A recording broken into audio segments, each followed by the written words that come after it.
If you look at the Pampa Colorada, the flat, gravel-covered plateau outside Nazca in southern Peru, from ground level, you see almost nothing. Break time, lines in the dirt. Break time, paths. Paths. Break time, paths. Slightly lighter colored strips where someone scraped away the reddish-brown surface stones to reveal the yellowish ground beneath. From the air, it becomes one of the most extraordinary things humans have ever made. Animals hundreds of meters long. Break time, hems, a hummingbird with a E-meter wingspan. Break time, ems, a spider. Break time, a monkey with a curling tail. Break time geometric lines, some of them dead straight for 8 kilometers across the desert. In Ha, researchers from Yamagata University in Japan, using drone photography and AI image analysis, announced the discovery of new geoglyphs around the Nazca Pampa. Break time, ems. Some of these were only meters across, too small and too worn to see from traditional aircraft, but visible from low-altitude drone footage. Break time, sh. The total number of identified figures is now over A. That discovery changes the picture in an important way. The large, famous figures, the hummingbird, the monkey, the spider, were made by removing the surface stones in a single continuous line to create an outline. Break time, ems. They're made to be seen from altitude and are probably ceremonial in nature, connected to the Nazca culture's relationship with the natural world. But the new, smaller figures found by the drone surveys are different. Break times. They're figurative. Human figures, animals, warriors, decapitated heads. Break time. And they predate the large geoglyphs by several centuries, dating to the Paracas culture that preceded the Nazca. These smaller figures appear along pathways. Break time, they may have been markers, points along pilgrimage routes, or territorial markers, or points in a ritual landscape that travelers moved through on foot. Break time, emps. You didn't need to fly to see them. Break time, emps. You just needed to walk the path. The water theory is compelling. The Nazca Plateau is one of the driest places on Earth. It receives less than 1 millimeters of rain per year on average. Break time / the Nazca people survived through elaborate underground aqueducts called puquios, which channeled water from the Andes through porous stone tunnels to the plateau.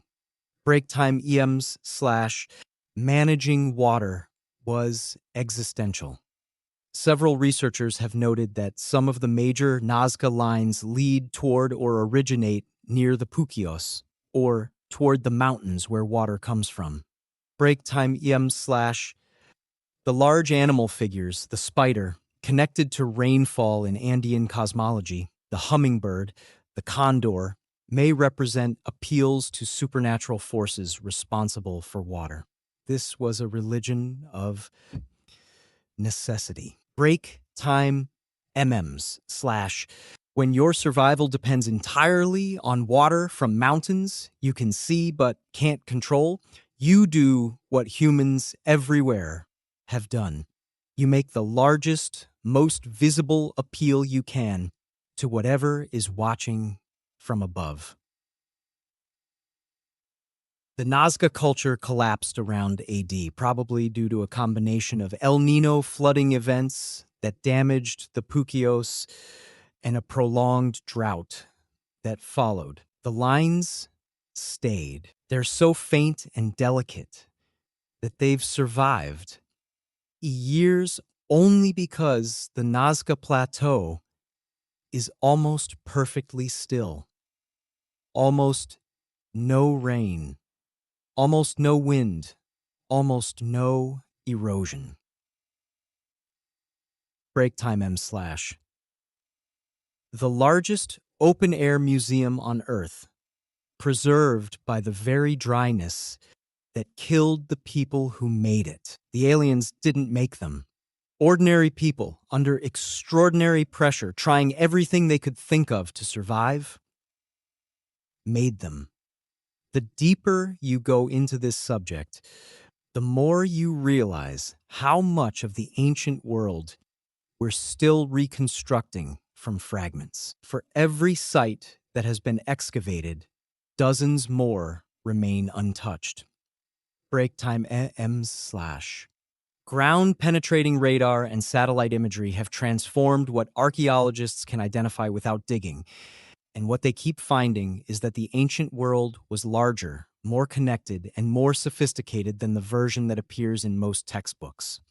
The conventional history of civilization traces a clean line from Mesopotamia through Egypt, through Greece, through Rome to the modern West.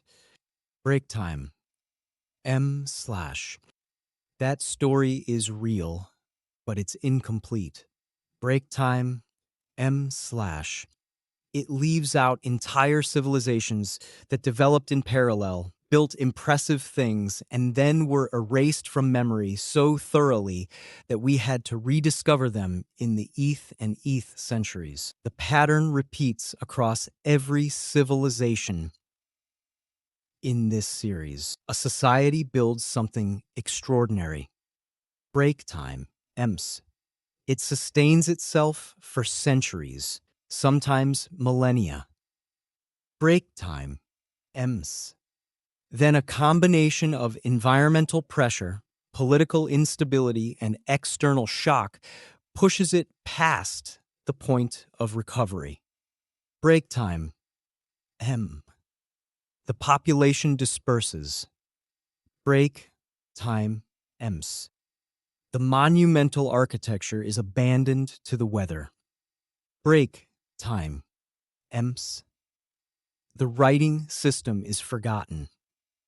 Break time, EMS.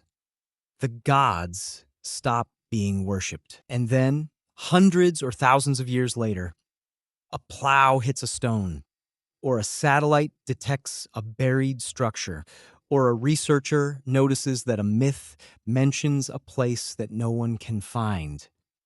And the long work of recovery begins. What we know about this civilization today is the product of that recovery work. Break time. The archaeologists who spent their careers in the field, often under difficult conditions in countries that weren't always stable. Break time. The linguists who stared at undeciphered scripts until patterns emerged. Break time. The paleoclimatologists who drilled lake sediment cores to reconstruct rainfall patterns years ago. None of this was inevitable. Break time.